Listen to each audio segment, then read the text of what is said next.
مرحبا بكم في قناتنا قناة MF Today. السلام عليكم ورحمة الله تعالى وبركاته. مرحبا بكم في قناتنا من جديد. لا تنسوا الاشتراك في قناتنا والضغط على زر الجرس. اليوم سنتحدث عن فيديو ضجة كبيرة بواسطة هذا الفيديو وأشياء غريبة وغير واضحة. هذا الفيديو هو الذي يظهر أمامكم وهو للجم، الممثل المعروف المشهور في الأوساط الكوميدية، وأيضا يوجه رسالة غضب كبيرة تجاه من يسمى بطارق البخاري، حيث يقابل كيفما ترون أنه يحاول تقبيله ويحاول أيضا التحدث معه، ولكن الجم يرفض هذا. سنقوم بوضع الفيديو الذي قام الجم برفض أيضا الحديث مع المسمى بطارق البخاري وأيضا مسامحته عن ما قام به، على ما أظن أن هناك خلافا كبير، لأنه قال له لن يسامحه حتى ولو مر مليار سنة.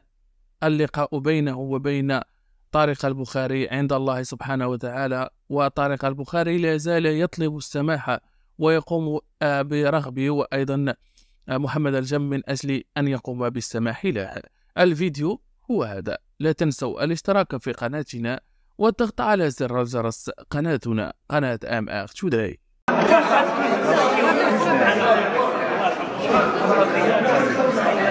هذا